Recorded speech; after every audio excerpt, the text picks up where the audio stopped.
Vou fazer uma pergunta para o Valdair. Valdair, bom dia.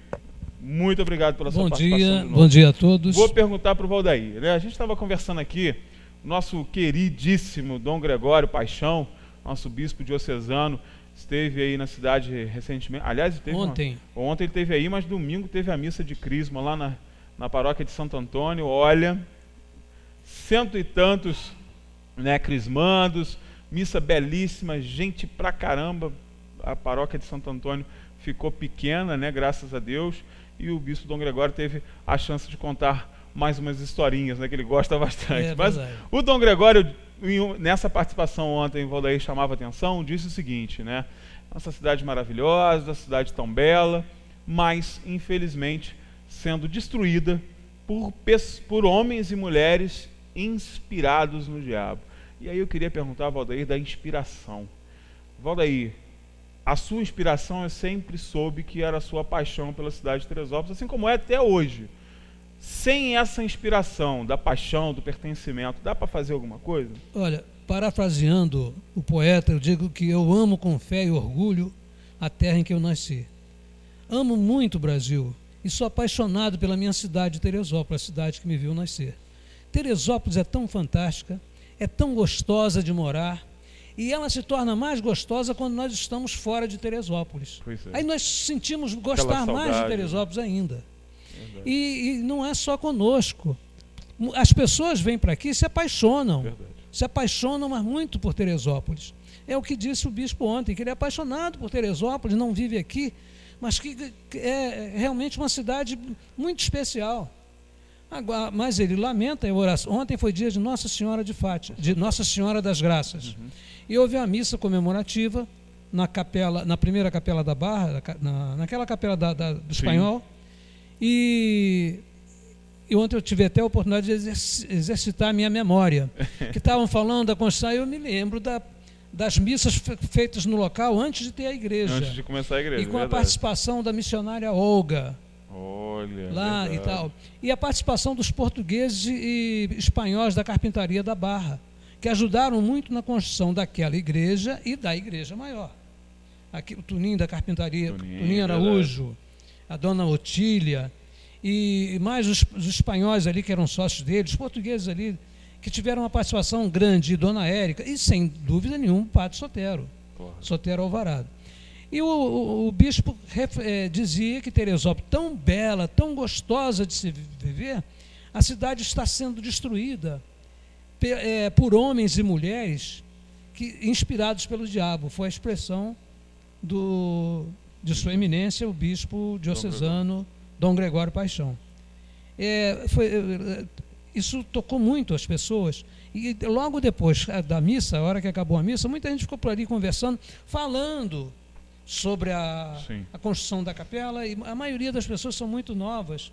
O Valdair deve saber, cada um me vira referência, não tem jeito. Para falar, eu disse, não, eu estava aqui em 59, no início de 59, no fim de 58, estava aqui, participando da missa.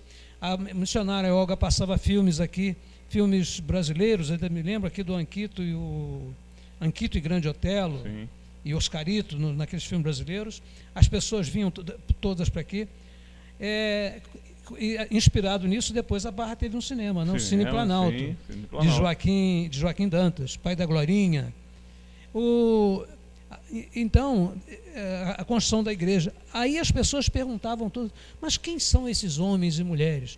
Aí uns diziam, é doutora fulana, é doutor fulano, é não sei quem. Começa a dar nomes, né? Aí começa a dar nomes. Eu disse, não, isso eu não sei.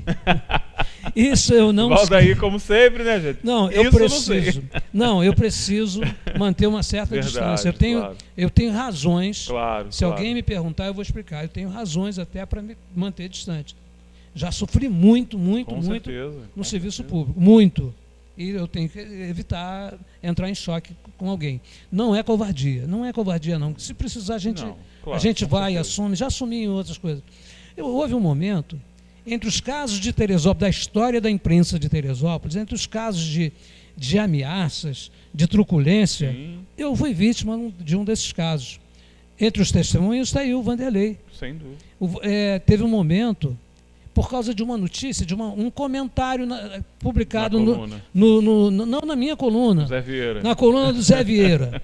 Dizia assim: há um político de Teresópolis que tem envolvimento no episódio do Rio Centro. Naquele episódio da bomba que explodiu no saco do sujeito, não explodiu. Felizmente matou um cara lá, e um dos autores, e aleijou o outro, mas não matou milhares de pessoas. Não é felizmente porque aconteceu com eles, não. É porque não matou milhares de pessoas, maior, né? Como eles queriam fazer. Então o diário era o noticiário de Teresópolis. Quem comentou com o Vanderlei realmente fui eu sabia disso. Mas eu pedi para não publicar, e o Vanderlei publicou isso. Todo mundo achava que o Zé Vieira era eu. E com isso, eu fui perseguido.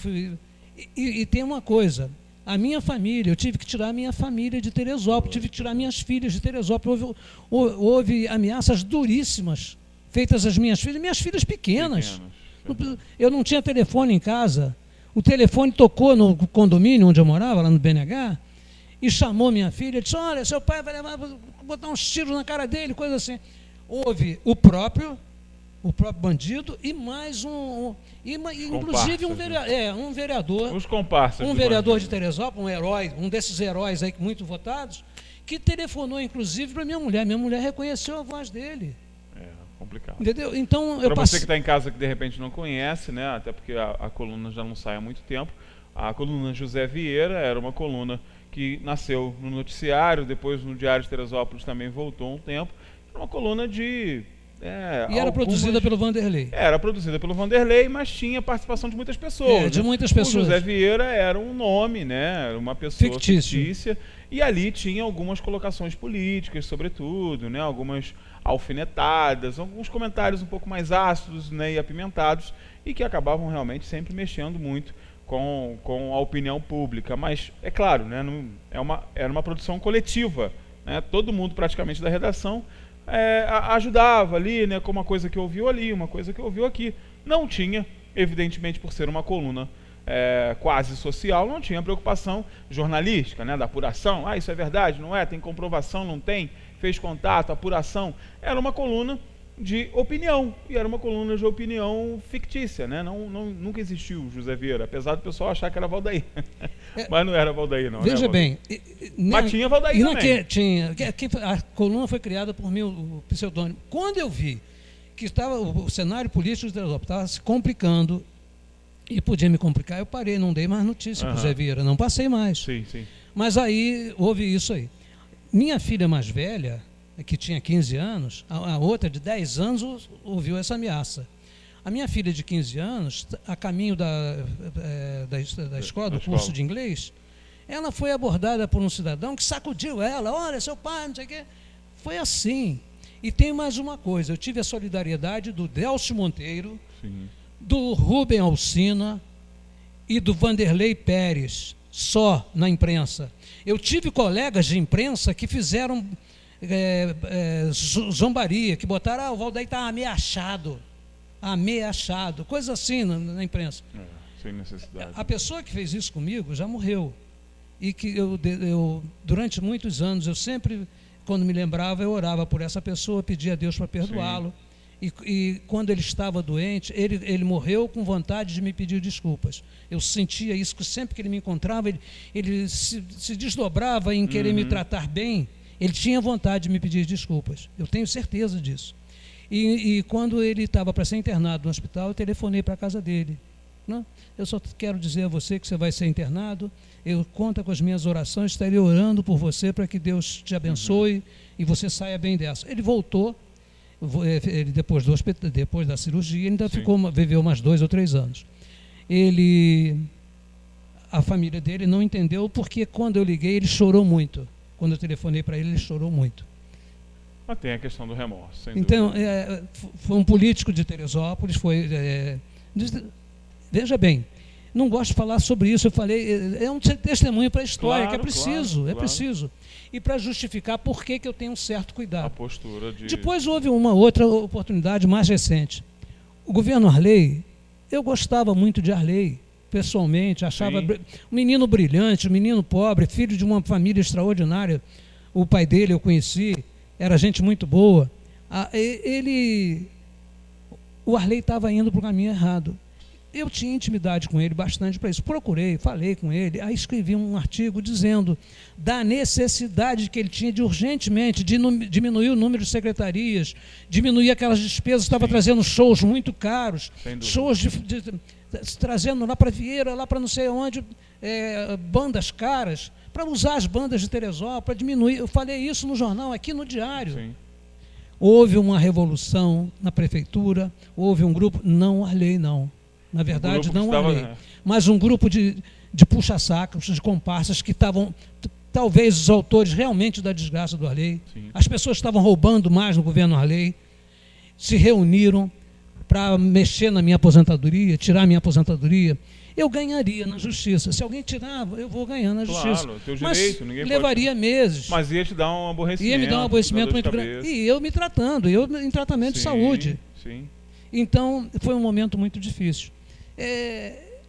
A história da imprensa de Teresópolis, outros companheiros, o Vanderlei tem sido vítima de muita incompreensão, vários companheiros, e eu sempre fui solidário com os nossos companheiros. Vou dar um exemplo.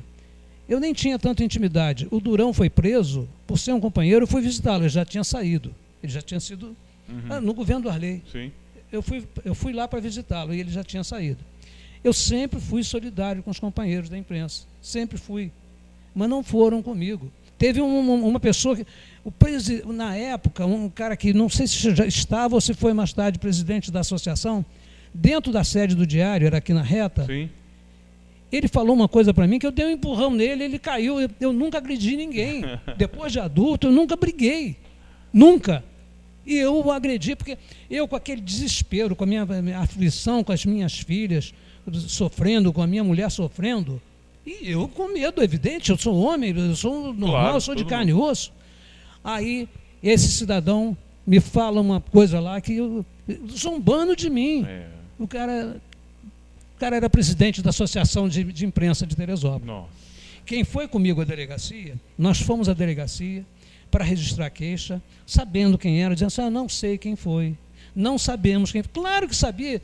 E o delegado percebeu que você sabia. Que eu sabia. O delegado sabia quem era. Normalmente essas pessoas a gente já sabe, né, Valdair? Bom, mais um dia aí de compartilharmos um pouco da experiência do Valdair com a nossa audiência. Eu espero que você, né, como a gente começou aqui falando, esteja inspirado pelas coisas boas, agora, né? O Posto do Garrafão continua com o barzinho lá? Continua, o barzinho vai continuar. Lá podia continuar como uma lanchonete. No Posto do Garrafão e no outro Paraíso da Serra, Paraíso da Serra, tinha uma coisa que o IBAMA proibiu. Eles botavam alimentos para os periquitos, frutas para os periquitos. E vinha aquele bando de periquitos, e as pessoas se divertiam olhando, ninguém caçava periquito nem nada. Aí o IBAMA proibiu isso, foi uma pena. Porque estava atraindo os primatas também, estava atraindo os macaquinhos, né, os cílios, aí o pessoal achou melhor essa serra aí, no tempo do trem, que a gente via periquitos, aquele tinha sangue, vários pássaros, até tucano, mas raramente. Tucano. Mas tinha também. Era uma coisa tão linda, tão linda. Isso aí, a gente tem que aproveitar a serra. Valdair, obrigado pela tua participação. Semana que vem, Valdair está de volta aí, se Deus quiser. Olha aqui, está aqui o Alexandre, daqui a pouco filho de Cidinha e Ayrton Rebelo. Eu sou todo envolvido com a história de Teresópolis aí. Ainda mais Ayrton, né? Ayrton Rebelo. Ayrton Rebelo, os maiores radialistas desse país. Um dos maiores radialistas do Brasil e do mundo. Ele foi do esporte do Copa mundo. Do mundo, tudo não, na e bagagem. ele trabalhou, inclusive, na Europa. Inclusive. E o Ayrton Rebelo começou aqui na imprensa de Teresópolis. Tá vendo? Eu fui companheiro dele de jornal na Gazeta de Teresópolis, no Teresópolis Jornal e na Rádio Teresópolis. Tá vendo? Tem que valorizar a imprensa local, gente. A imprensa local não é imprensa pequena, não. É grande, tá? Vamos para o intervalo comercial rapidinho, daqui a pouco a gente está de volta. E como o Valdair já nos lembrou aqui, meu amigo Alexandre vai estar aqui para a gente falar um pouco do fio do bigode. E esse cara entende pra caramba de bigode e barba. Daqui a pouco a gente está de volta.